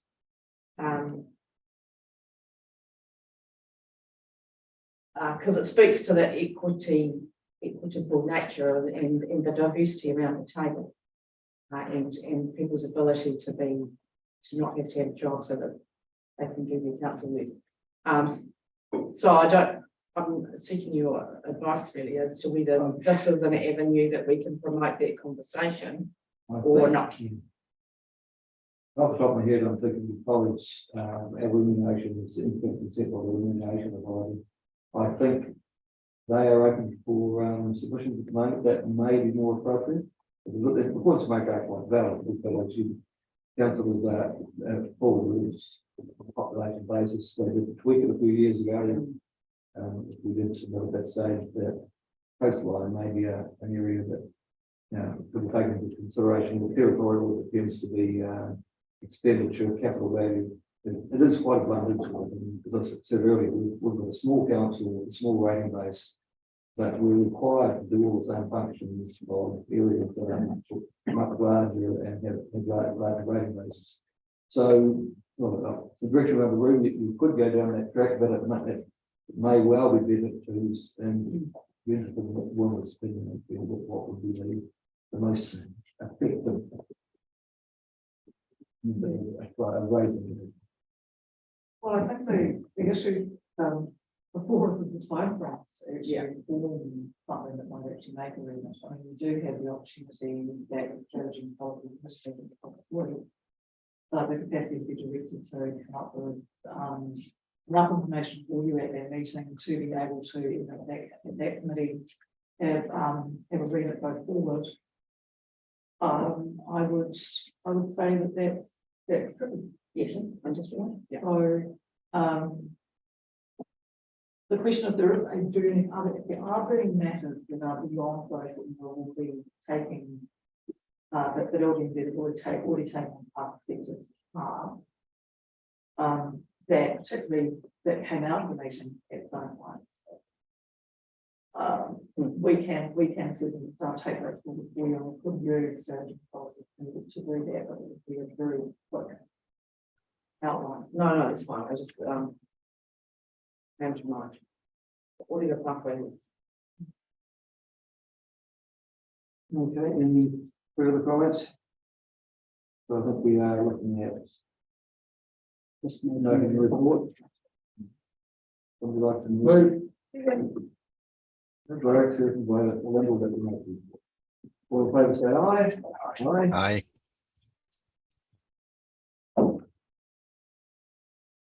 Right, item 7 is the councillors' meeting schedule. In addition to what's included in the meeting schedule, is request for leave of absence from Councillor Pemberton for the 8th to the 10th of May, 26th and the 29th of May, and the 3rd to the 7th of July. Plus, there's also been changes to meetings. On Thursday, the 4th of May, there's a project 1225 Museum presentation of ICC, which Councillor Lovelace. On the 6th of May, there's the King's Coronation tree planting at Queen's Park at 11 o'clock, and the official opening of the Power exhibition at 6 o'clock. Councillor Lovelace attending.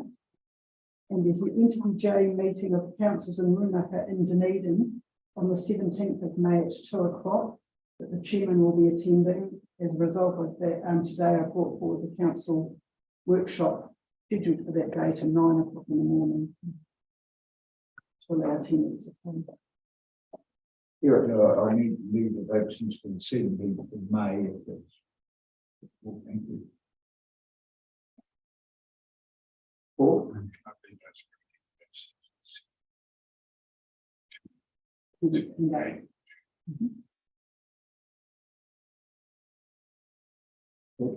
Any further alterations to the schedule? People may not have been included in one that pass or coming up or any other leave to that.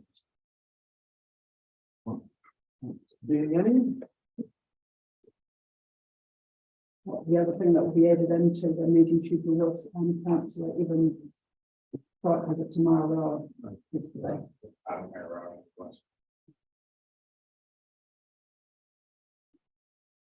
So no further additions. Would somebody like to move Brian Jeremy, Brian Neville, all in favour say aye. Aye. Eric? You say no?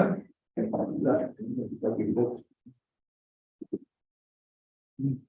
Right, move to item 8, which is not part via the submission.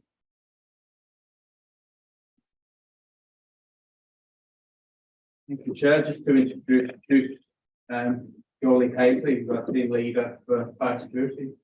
Maybe met Jolie before, but nice opportunity that if you've got any technical questions, Jolie's the best place to answer them.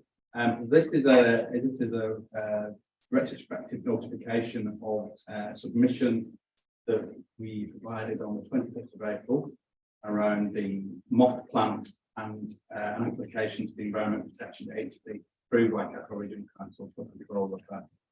So that has been issued. So I'll take the reports and thread. No. Just wondering what we advise for the Levine, in the meantime. They will literally just die out because they're only feed the mock plant, so this pipeline mock plant. They won't be released in South. No, we don't have any mock plants down here in Southland. They will be released in the Waikato region, and we'll be worked up here at least, so it will become Southland. So a biosecurity issue, is there anything in place to try and stop it spreading to the south? The moss plant itself, currently it's kind of found in the Marlborough North kind of area. Climate wise, with climate change, it could possibly come south. But it would be good here. Accidentally, you can't find it, put it in your garden or anything like that. Come down, it's like any other part. Down to the North Island, so that focus is kind of excluding it from getting to Southland, they've really been able to control it. Reminded a few years ago of the incursion that we so far have managed to eradicate in Southland, so I guess it's, is it quite an invasive plant? Yes, very, very invasive. And ecological threats are kind of in bush blocks, but it also has a huge effect in urban gardens. And also the kiwi fruit industry, it's struggling with it, getting into the kiwi fruit. Supplies. Does the Southern Climate? I don't really know. At the moment, the southern climate is not going to be ideal for it, but with climate change, we know what's happening, and so plants can sometimes over time get used to environments. So we've got plants down here that can live in bluff. Climate at times that should really be living down here, but they can acclimatise in some places. So there is possibility that moss plant, if it was anything down here, would establish, but at the same time wouldn't go after it. So, watching gardens, it's a piece that rather than pasture, for the full shift. Yeah, it's more of a vine, so it's maybe more in the hedges and the kind of industry would be the other thing is it does have health effects. It's got a milky sap in it that can actually go age and things like humans. So that's the whole thing about the plant, which is But Eric, in the Neville, Eric. My question would be about the efficacy of the fly. If something that just targets the seeds, it's not going to get rid of the bud. And is there a backup plan for that? And what can you tell us about that? It is at this stage very much a localised issue for the North Island, noting that with climate change it could become an issue here, but there's efficacy. So I guess biocontrol wise, they've actually got permission, and I think they've introduced one and the other one still we can't put it into something that's the political issues, I think, with Argentina. But there's two other biocontrol agents. One is rust that actually targets the leaves, and another one is targeting the roots of the plant. So this one that is introducing is targeting the seeds. So put them all together and you're kind of targeting the whole plant. Neville. Recommendation, Kevin, was for head of the council's application to import them. Moved, seconded by Paul. Any further discussion? Recommendation will. All those in favour will say aye. Aye. Aye.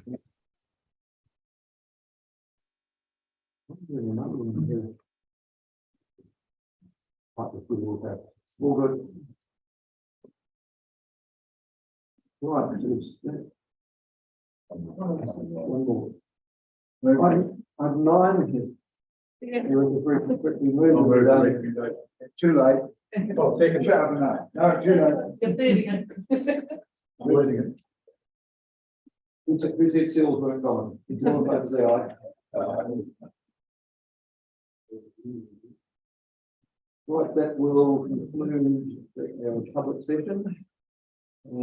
Yes, last to give us reasons to go into public. Last couple of items. Going into